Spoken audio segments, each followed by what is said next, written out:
ভক্তের মনোবাসনা পূর্ণ করবেন বলে তিনি এই নৌকা বিলাস লীলা করলেন। কেন? এটা গোলক বৃন্দাবনের কথা বাবা।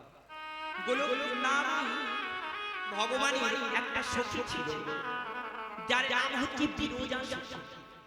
তিনি প্রত্যেকদিন কুঞ্জ সাজিয়ে রাখতেন। কার জন্য? নাকি আমার ভগবানের জন্য। আর প্রত্যেকদিন কুঞ্জ সাজিয়ে তিনি গোবিন্দকে বলতেন, হে গোবিন্দ, হে দয়াময়, হে মাধব, হে করুণা সিন্ধু, হে গিরিধারী, হে প্রভু, তুমি কি একদিন আমার কুঞ্জে আসতে পারো না? তুমি কি একদিন আমাকে কৃপা করতে পারো না? তোমার কি আমার প্রতি করুণা হয় না? তোমার কি আমার প্রতি মায়া হয় না মাধব? বিরোধী প্রত্যেকদিন কুঞ্জ সাজিয়ে আমার গোবিন্দকে ডাকে, আরে বলে, হে গোবিন্দ, হে মাধব, হে দয়াময়, তুমি একদিন আমার কুঞ্জে আসতে পারো না দয়াময়? ভগবান বলতে পারলেন না। মাগো, ভগবান শ্রীকৃষ্ণ ভক্তের মনোবাসনা পূর্ণ করবেন বলে তার প্রিয় সখা শ্রীরাম সখাকে সঙ্গে করে আজকে বিরজার মন্দির সম্মুখে গিয়ে শ্রীরাম সখাকে ডেকে বলছেন, শ্রীরাম, শ্রীরাম সখা, তুমি এই কুঞ্জের দ্বারের দারোয়ান হয়ে দাঁড়িয়ে থাকবে। আমি যাব বিরজার কুঞ্জের ভেতরে। আমি যতক্ষণ বিরজার কুঞ্জে থাকবো, তুমি কাউকে এই কুঞ্জের ভেতরে ঢুকতে দেবে না। প্রাণ গোবিন্দ আমার শ্রীরাম সখাকে বিরজার কুঞ্জের দারোয়ান করে তিনি বিরজার সঙ্গে লীলা করবেন বলে বিরজার কুঞ্জের ভেতরে প্রবেশ করেছেন। এদিকে শ্রীমতী রাধারানী আমার শুনতে পেলেন প্রাণ গোবিন্দ তিনি বিরজার কুঞ্জে প্রবেশ করেছেন। রাধারানী শুনে চমকে উঠলেন, আমার প্রাণ বধূ, আমি যাকে এত ভালোবাসি, আমার কুঞ্জে না এসে আমার প্রাণ গোবিন্দ চলে গেল বিরজার কুঞ্জে। রাধারানীর মনে হিংসা, রাধারানীর মনে অহংকার হলো, যে গোবিন্দকে আমি এত ভালোবাসি সেই গোবিন্দ আমাকে ছেড়ে বিরজার কুঞ্জে গেল। রাধারানী সইতে পারলেন না। রাধারানী পাগলের মতো ছুটতে ছুটতে চলেছে। গোবিন্দ,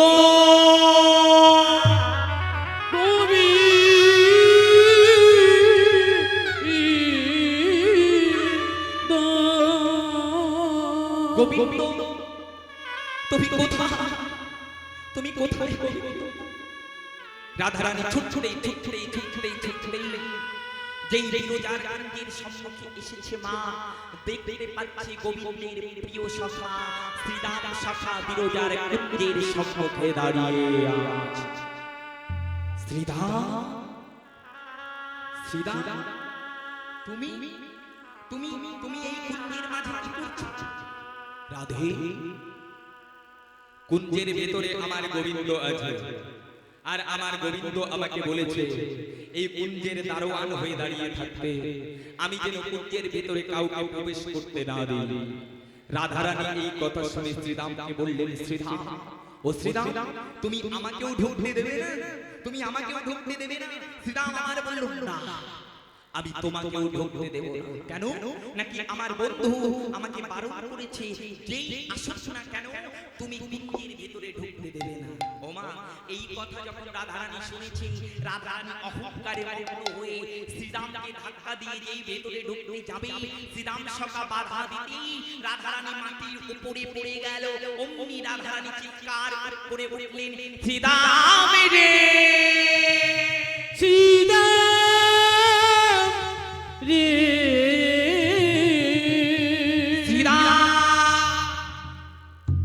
তুই একটা নারীকে আঘাত করলি। শ্রীরাম, তুই একটা নারীকে আঘাত করে মাটির উপরে ফেলে দিলি। শোন শ্রীরাম, তুই আমাকে আঘাত করেছিস, আমাকে মৃত্তিকার উপরে ফেলে দিলি, একটা নারীকে আঘাত করে দানবীর মতো আচরণ করেছিস, অসুরের মতো আচরণ করেছিস। শোন শ্রীরাম, আমি তোকে অভিশাপ করলাম, আগত জন্মে তুই দানব কুলে জন্ম নিবি। রাধে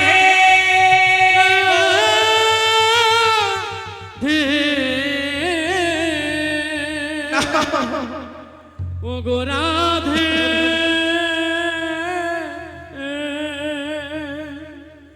ও গো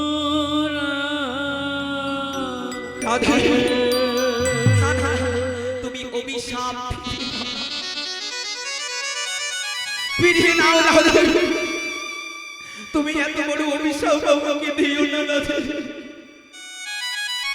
বিনা অপরাধে তুমি আমাকে এত বড় শাস্তি দিও না রাধে। রাধে, আমি তো তোমাকে ধাক্কা দিইনি রাধে, তুমি নিজে জোর করে ঢুকে গেছো। আমি তোমাকে বাধা দিতেই তুমি পড়ে গেছো। ওগো রাধে, তুমি তো মা। ওগো রাধে, তুমি তো নারী জাতি। তুমি তো নারী নারী জাতি। তুমি তো মায়ের মতো, তুমি তো মা জননী। তুমি তো মা জননী। তুমি মা হয়ে আমার ব্যথা বুঝলে না, আমি তো তোমায় ধাক্কা দিই না। তুমি বিনা অপরাধে আমাকে অভিশাপ দিলে, আমি গোবিন্দের কথা রক্ষা করতে গিয়ে আমি তোমার কাছে অভিশাপ পেলাম। আমার জন্ম হবে দানব কুলে। শোনো রাধে, আমি তোমার অভিশাপ মাথায় পেতে নিলাম। শোনো রাধে, তুমি যেমন আমায় অভিশাপ দিয়েছো, আমিও তোমাকে অভিশাপ দিলাম।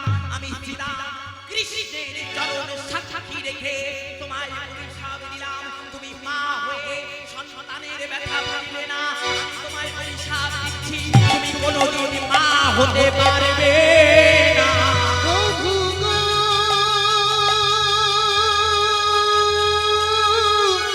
তুমি কৃপা করো।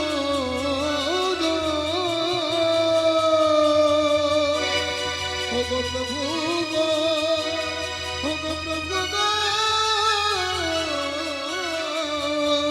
তুমি কৃপা করো। শোনো রাধে, শোনো, আমি শ্রীরাম হয়ে তোমাকে অভিশাপ দিলাম। তুমি মা হয়ে আমাকে যেমন অভিশাপ দিয়েছো, আমি শ্রীরাম তোমায় অভিশাপ দিলাম। শোনো রাধে, এই জগতে মা কালীকে সবাই মা বলবে, মা দুর্গাকে সবাই মা বলবে, মা লক্ষ্মীকে সবাই মা বলবে, কিন্তু রাধা রানীকে কেউ কোনোদিন মা বলবে না। তুমি কোনোদিন মা হতে পারবে না, না, না। শোনো রাধা, আরো অভিশাপ, তুমি কি ক্ষণিকের কৃষ্ণ বিরহ সইতে পারলে না? তোমার মানে এত অহংকার, তুমি রাধা কৃষ্ণ কেবল তোমার আর কারো নয়। শোনো রাধে, আমি ভক্ত হয়ে তোমায় অভিশাপ দিলাম। ওগো রাধা রাধে, ও গো রাধা রানী, তুমি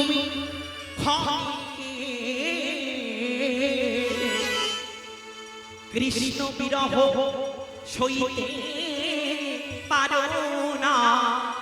কৃষ্ণের বিরহ সইতে পারো না। তুমি যে ক্ষণিকের কৃষ্ণ বিরহ সইতে পারলে না, যে কৃষ্ণকে দেখতে বলে পাগলের মতো ছুটে এসেছো, আমি তোমাকে অভিশাপ দিলাম। আমি তোমাকে অভিশাপ দিলাম রাধারানী, এই কৃষ্ণকে তুমি 100 বছর হারিয়ে কৃষ্ণ কৃষ্ণ বলে কেঁদে তুমি বৃন্দাবনে পাগল হয়ে বেড়াবে। হরি বল, হরি বল, হরি হরি বল, হরি বল। যা অভিশাপ দিয়ে বৃন্দাবনে 100 বছর কৃষ্ণ হারায় কাঁদবে তুমি। শোনো না রে, বৃন্দাবনে যেদিন কৃষ্ণ লীলা করবে, তোমাকে 100 বছর পরিত্যাগ করে সে মথুরায় রাজা হবে, আর তুমি 100 বছর কৃষ্ণ হারিয়ে কৃষ্ণ কৃষ্ণ বলে কাঁদবে। সেদিন বুঝবে কৃষ্ণ হারানোর কত জ্বালা। রাধা রানী কেঁদে কেঁদে বলে, রাধারানী কেঁদে কেঁদে বলে, ওরে শ্রীরাম, আমি বুঝতে পারি না কৃষ্ণ হারা এত বিরহ। আমি বুঝতে পারি না কৃষ্ণ হারা এত বিরহ। ওরে শ্রীরাম রে, তুই যখন আমায় অভিশাপ দিলি, আমি রাধা রানী তোকে আশীর্বাদ দিলাম। আমি তোকে অভিশাপ দিয়েছি তুই দানব হবি। ওরে ওরে শ্রীরাম, আমি তোকে আশীর্বাদ দিচ্ছি তুই দানব হয়েও কৃষ্ণের দেখা পা। কৃষ্ণের দেখা তুই দানব পাবি। হয়েও কৃষ্ণের দেখা পাবি। কার জন্য জানিস? আমি তোকে বলি, তুই হবি দানব, তোর পত্নী হবে হরি ভক্ত, আর সেই পত্নীর গুণে, সেই রমণীর গুণে তুই শ্রী হরির দেখা পাবি। তোর পত্নী হবে হরি ভক্ত। তাই দেখুন না, নারী যদি ভক্তিমতী হয়, নারী যদি ভালো হয়, তাহলে সংসার আলো হয়, আর নারী যদি আনারি হয়, তাহলে সংসার ধ্বংস হয়েই যায়। তাই মা, আজকে রাধা রানী গেল বিরজার কুঞ্জে, দেখছে প্রাণ গোবিন্দ আর বিরজা শুয়ে আছে। ও মা, আজকে প্রাণ গোবিন্দ আমার যেই দেখেছে রাধা রানী এসেছে, প্রাণ গোবিন্দ আমার সাপ হয়ে গেল, আর বিরজা রাধা রানীকে দেখে ভয় কাঁপতে কাঁপতে জল হয়ে গেল। আজকে রাধা রানী আমার দেখছে, ও বিরজা তুমি জল হলে আর গোবিন্দ সাপ হলো, আর বিরজা জল হয়েছে আর গোবিন্দ সাপ হয়েছে। ওই জলের বুকে গোবিন্দ আমার খেলা খেলাচ্ছে। এবার দেখবেন মা, সাপের শত্রু কিন্তু ময়ূর, তাই না বাবা? সাপের শত্রু ময়ূর। আজ রাধা রানী কি করেছে দেখুন, আজকে রাধা রানী ময়ূরের রূপে ধারণ করেছে। ময়ূরের রূপে ধারণ করে আমার গোবিন্দকে 3টি জায়গায় ছোবল মেরেছে বাবা। যেই 3টি জায়গায় ছোবল মেরে রাধা রানী গোবিন্দকে বিলাসের রথে গিলে নেবে, তখন গোবিন্দ আমার করজোরে রাধা রানীর চরণে পড়ে বলে, ও গো রাধে, ও গো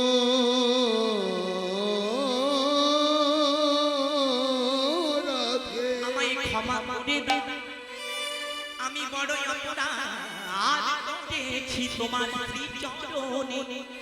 ওগো রাধে, আমি বড় অপরাধ করেছি শ্রী চরণে, আমায় ক্ষমা করে দাও। দেখুন, এই কীর্তনের ভিতরে কথায় কথায় তত্ত্ব আছে, যদি আপনারা মন দিয়ে শুনেন আনন্দ পেয়ে যাবে বাবা। এইবার রাধা রানী যখন গোবিন্দকে 3টি জায়গায় ঠোকর মেরেছে মা, গোবিন্দ আমার নিজের স্বরূপে যখন ফিরে গেলেন, রাধা রানী আমার বলে, শোনো গোবিন্দ, তোমার যে 3টি জায়গায় আমি ময়ূর হয়ে দংশন করেছি, আমি তোমাকে অভিশাপ দিলাম, তোমার 3টি জায়গা বাঁকা হইবে। হরি জায়গা বাঁকা হয়েছে, তোমার 3টি জায়গা বাঁকা হইবে। কি জায়গা বাঁকা হয়েছে, আমি এই অভিশাপ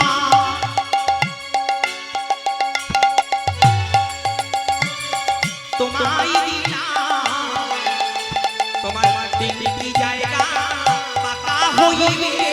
এই অভিশাপ তোমায় দিলাম, 3টি জায়গা বাঁকা হয়েছে। আমি তোমাকে অভিশাপ দিলাম, তোমার 3টি জায়গা বাঁকা হবে। দেখবেন না, গোবিন্দের 3টি জায়গা কিন্তু বাঁকা। গোবিন্দ আমার বললেন, রাধে, আমি তোমার অভিশাপ স্বীকার করলাম, আমি যখন বৃন্দাবনে কৃষ্ণ হব, আমার নাম হবে ত্রিভঙ্গ মুরারি, আমার 3টি জায়গা বাঁকা থাকবে। এইবার রাধা রানী যখন ময়ূর হয়েছে, গোবিন্দ আমার বলে, শোনো রাধে, এই জগতে ভগবানের থেকে ভক্ত বড়, তাই আমি জগতে প্রমাণ করে দেব আমার থেকে আমার রাধা রানী বড়।